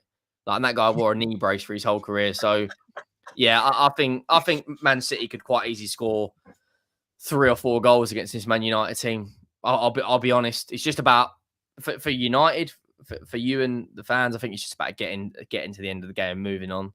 Do you have any faith, Terry, that you're going to win? We'll talk about that in a minute. What are you saying, Will? What do Man United have to do, in your opinion, to try? I mean, they've got to try and beat City. What do you think they have to do? What do you think they can do in this game to try and come out with the trophy? Yeah, pray. Got to give just all your faith to God, because that's what you're going to need, especially in that back line. I don't really think Harry Maguire, him not playing, look, that sounds like, Man United might have an advantage. But no, all jokes aside, I think City should win, But I'm not gonna lie, I can definitely see a situation where Man United, they go out there and they win that game. Like, I don't think it's just gonna be a complete battering like how most people think that it will, but we know how the game's gonna go. See, they're gonna dominate possession, pass it around, they're gonna probably score first, and then I think United are gonna at some point in time catch them on the counter. They make a mistake or something to get their goal, but I can definitely see Man United getting a result. And I feel like, you know, no matter what happens, I think that your board, they still have to sack Ten Hag. You know, I don't think there should be any bias with however that game goes. You really think United can get a result? Looking at how Foden are playing, yeah, De Bruyne. Yo, I mean, look, like there's no such thing as guarantees in football. And I feel like whenever I feel like really confident about something happening, the opposite. So like yesterday, I wanted Atalanta to win. I didn't think that they were, but you know, they ended up surprising Bayer Leverkusen, who haven't lost a game all season. Now, I know it's two very different situations, but you know, I definitely do think that the players are going to be up for the game because you had a terrible season. You could possibly end it with the trophy. I think they're going to be motivated. That but Atalanta City team, should though, win. The Atalanta team under Gasperini throughout the entire Europa League campaign have been very organised and they're playing for him. And I don't think you'll see probably I don't think we've seen a better team performance as well as individual performance from Lookman. Man United at the moment, when's the last team performance they had where we were going, okay, they were serious today? Or even that, other than a few Bruno Fernandes moments here or there, or a bit of magic from Garnacho or Højlund getting goals here or there, we haven't seen too many individual bits of brilliance from Man United or a team performance. Like, I don't see, I kind of think this is a David versus Goliath situation. Like, unless... Yeah, but David won. Yeah, but it's going to take either a sending off, a dodgy penalty, like something like that's got to happen for me. I think Liverpool. I think City will steamroll them. I just want to know one thing. Go to extra time. Nah, this is going to be Jason Love, like absolute pounding. Pause. Before, whoa. Before I just don't see. Look at Man United right now. They've had their worst. Terry, is that your worst Premier League finish ever? Yeah. Lowest position, not the lowest points, but yeah, pretty much. Lowest position ever. The manager, look, we all know Ten Hag's not going to be there, right? Yeah, he's gone. I just don't see a way in which Man United do it. I'm not being like negative or anything. I just Man City are too good. Fair enough. Well, you know when like Arsenal beat Chelsea in the FA Cup final. Right. Oh man, Man City doing the domestic double, winning another Manchester derby, and of course also winning their 8th FA Cup in something like that, yeah. Some crazy like that. They're probably gonna win. But Terry, my question is, before I do any predictions, do you think Rashford or any of these guys play, or do you play Diallo, Garnacho, Højlund? You just think about the future? Do you know what's really interesting? We played quite well against Arsenal, and when I say quite well, I'm talking in the context of how poor we have been in the build-up to that. I'm not talking well from a general football perspective. And a lot of people said it was because Arsenal let us play. We then played well in some good phases against Newcastle. We actually went away from home to Brighton, where we very rarely get results, and we won that game as well. And we made some changes to the team in terms of our inside forwards were tucking into the midfield three. We kind of created this interesting shape. It was a 4-3-3, but the front three were sort of like a slant. And it made it harder in phases, especially for Arsenal, to play through us as a point. I thought Ahmad came into those games and Ahmad looked really tidy. He started to score goals. He started to influence. Hit and miss for Garnacho. I think he's a 19-year-old, so he had some good games and some bad games in that. We saw Rasmus come off the bench 2 games running and look a better player than when starting, which matches exactly what the scouting profile said, that he's probably 2 years away from being ready to lead the line because there's a lot of rawness about his game. Bruno's come back from injury and he's looked very good in the last few matches. And what's really encouraging is we've got some centre back. Looking right now, we've actually only got 1, 2, 3 players that are currently injured for this game, with Mount coming back. Martial is suddenly fit after being out all year, and then Victor Lindelof. It's the smallest injury list we've had all season for the final game. So hopefully you've got Varane and you've got Martinez fit for this game, because Casemiro at centre-back is a big worry. I'm not then worried about the body of Varane. Play your heart out. If your hamstring rips at the end of the game, your hamstring rips. We don't need you next year, and I mean that with all due respect to him. So we're at a point where we're probably going to be the most balanced we've been in terms of injuries for a while. We started to play well in comparison to the months leading up to the last few weeks. I understand what everybody's saying, and Man United should, in theory, take an absolute beating in this game. And we could do. We could walk away losing 4-0, losing 5-0. I just have a sneaky little feeling we might pull something off. Got a sneaky, and I'm not talking about outplaying Man City. I do not believe we'll outplay them in terms of have more of the ball, rip them apart. I just have a feeling it could be one of those games. If we don't concede after 13 seconds again, it could be one of those games where we nick a 1-0. One of those games where we nick a 2-1 with a few counter-attack goals.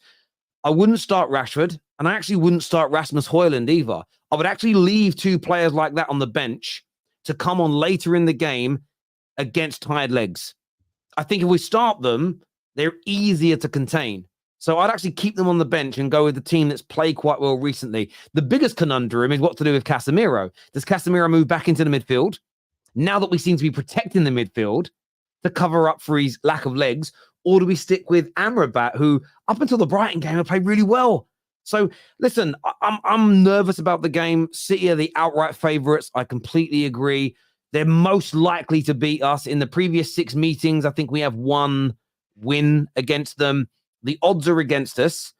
But if you're a betting person and you have a little flutter here and there, stick a couple of pounds on Man United winning the trophy. How we got there is ridiculous. And sometimes these stories exist in football. So I'm going into this not confident, but with some hope that we can stop the double from happening this year and walk away with, which would again be a first FA, first in 8 years. We won it in 2016. It's a massive trophy. It's a huge historic trophy, biggest cup competition, domestic cup competition in the world.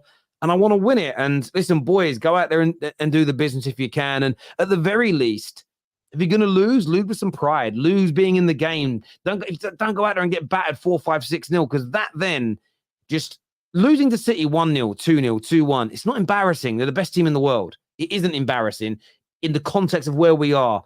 Getting battered in the final is. So I hope they hear this. I hope that loads of people are saying this, and I hope it gets into that dressing room and they go, do you know what? No matter what happens, if we do concede first, if we are struggling, we keep ourselves as a unit, we play for each other, because anything is possible in a 90-minute game. So, look, I'm not massively confident, but I'm backing the boys to go and do it. If you get to penalties, you know you're going to win because they're terrible at penalties. But yeah, that's true. one thing I'm going to say, Terry, both Chelsea and Newcastle fans are going to want you to lose because of their implications. So it's going to be funny if you guys win. Chelsea finish basically in Conference League, and Newcastle don't get European football at all. If you lose, wow. You don't get European football. So would you want to be in Europe?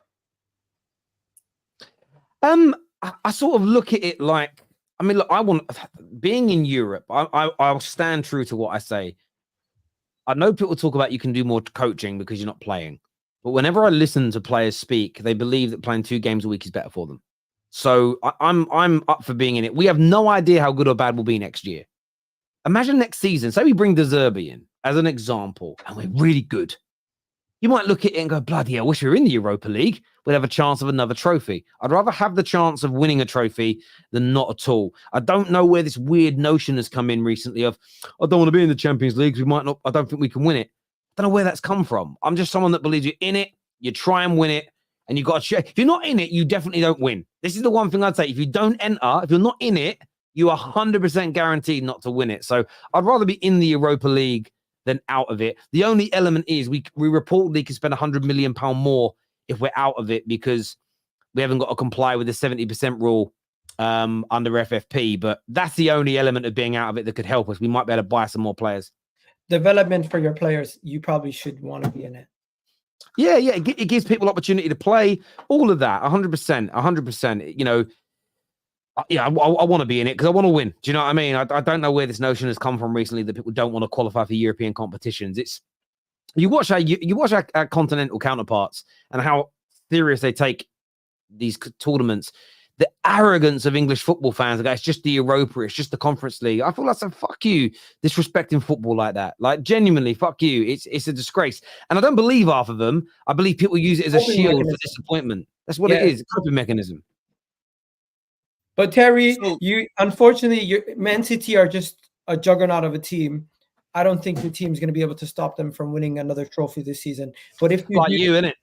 yeah, I know. I feel It's it's alright. a masterclass. Listen, we've all lost to City at some point. Even you, Will, you lost to them last year. But hey, if they do another domestic double, they're just one more trophy closer to overtaking Arsenal and over to overall trophies. It's ridiculous, bro. Yeah, they're closing in quick. Well, hello, KJ. Hello. What's good, bro? Wait, so Terry, what? Oh, my fault. Go ahead, KJ. No, I'm just chilling. I've heard some news about Mckenna. So Yes, I'm just about to read that out. Mckenna, Man United have held talks today with representation of Kieran Mckenna. Man United are also interested in him, and it's official. wonderful. I think if you're Kieran Mckenna, though, right? I think Man United and Chelsea are both way more attractive than taking a Brighton job, right? Because at least you know that you're going to be at big clubs that are going to spend money. You know, if you go to Brighton, you have to deal with losing your best players. So you're just making these players good just to lose them the next season. Brighton have got a much better setup in terms of their scouting at the moment is on point. Like, yes, you're not going to probably win anything, but to get Premier League experience, and if he goes to Brighton and does a good job, it kind of lines him up for more attractive jobs. If he goes to United and Chelsea and the pressure gets to him and he crumbles, he's back down in the Championship. Yeah, but then you have to bet on yourself. No, I don't necessarily get that attractive job. True. Sorry, go on. That's true, Henry. Let Will finish his point, and I'll go to you, KJ. Sorry. Yeah, I was gonna say. So I get what you're saying, right? In terms of go to Brighton, it's like a step up, and then you go to Man United or Chelsea. But if you can go to Man United or Chelsea right now, then why would to me, like Brighton, they're not a farmers club, but like they make their players good for profit. Like they don't care about winning. They just want to stay 10th, 12th. They'll be happy, and then they sell somebody. They make profit. That's considered a successful season for Brighton. I would much rather go to a Man United or a Chelsea and be a part of that rebuild, because I know that these two clubs are going to at least try to be ambitious. Ambitious, and then spend money. I would rather go to Man United because of my previous links working there under Jose, under Ole Gunnar Solskjaer. You know the people, you're familiar with the location, and it's going to be easier for you to now be the head manager because you're familiar with the area. If you go to Chelsea, it's a whole new place. A Fabrizio update, according to someone on his YouTube channel, is that Kieran Mckenna is waiting for Chelsea and has no interest in closing a deal with any other club. That is what Fabrizio has reportedly said on his YouTube channel, but I haven't confirmed that. I love the season. I love the silly season of transfer windows. It's wonderful. But to what Henry said about if he goes to Chelsea or Man United and it fails and he goes back down to the Championship, I necessarily don't think that's true. I think all clubs right now can see what Man United and Chelsea are. They know what we are. They know that we are work in progress. We know that we are messes in whatever different ways that we are. And just because you go there and it didn't work out doesn't mean that you're the issue. I think most clubs would be like, right, now look at Poch. Poch got mutually terminated. He's already got people looking at him. England, Man United. Yeah, Poch he's already got people looking at him. Poch has got more than just experience in the Championship, though. Like he did well at Spurs. He didn't go to plan at PSG, but he did well at Southampton. Mckenna and who's the Leicester coach who's been linked with Chelsea? They're only their small sample size is Championship football. Like it's a massive risk. It is true, but you've got Graham Potter though, haven't you? When Chelsea it was disastrous. He's had very good clubs historically. Ajax wanted him. He's holding out as well. Graham Potter is holding out because there is a big possibility that Graham Potter is offered the England job, so he just doesn't want to commit. And this is the thing with football fans. I think just because you fail at a club, it doesn't necessarily make you bad, especially when the clubs you're failing at have got problems at them as well. And I think we're kind of dismissive of that as football fans, if that makes sense. Like everyone last night was gassing about Gasperini, excuse the pun, rightfully so, he deserves credit. But people are ignoring all the great stuff he's done in the last 8 years at Atalanta, where they've been considered in Italian leagues as the best run club in the country, pound for pound, but he didn't win a trophy. Last night, people were going, see, Arteta, this is what a proper manager does. And then the manager come out himself and said that, don't judge me on trophies. I was a very good manager before I won the trophy. And there's truth to that, because you've got to look at where people are, what stages they're at. And I think, Mckenna, I agree with what Will's saying. I think that if Chelsea, If Chelsea are not changing direction, they just think he's the right man to continue with this youth project, then it's good for him. I think if Man United genuinely are changing, it could be a really good place for a top coach, especially if you are inexperienced and all they're asking you to do is coach the team to begin with. Maybe after 4, 5, 6 years, you start getting more control and power.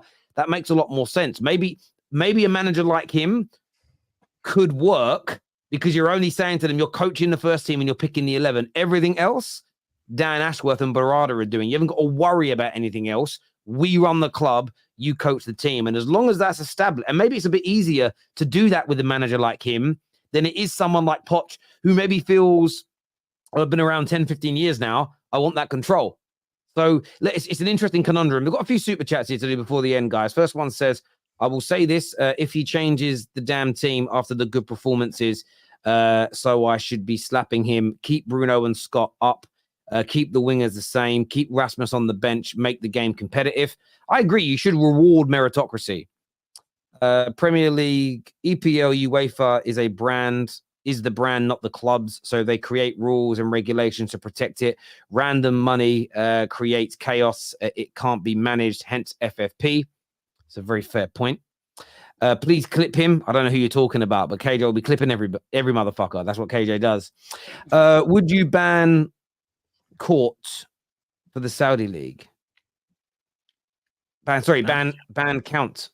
I don't know what you mean. Would you ban transfers for it? No. I think he's talking about Paquetá's ban count if he went to the Saudis league. Oh, I doubt it because the Saudi league will probably turn. Well, no, they're still governed by UEFA. Sorry, FIFA. So yes, it would. They're still. No matter what, they're still because if they do that, they're still governed by FIFA. So yes. I gotta go, bro. Thanks. All right, mate. Cheers. It's a terrible squad.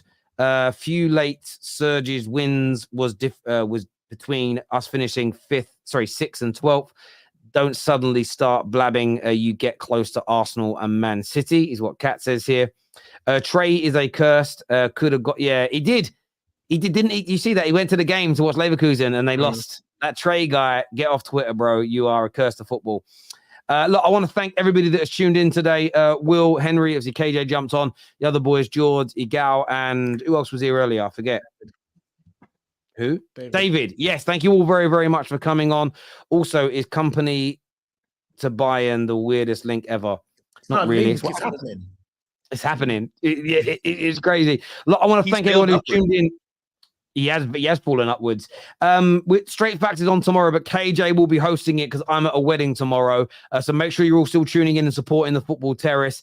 Until next time, take care. Goodbye. God bless.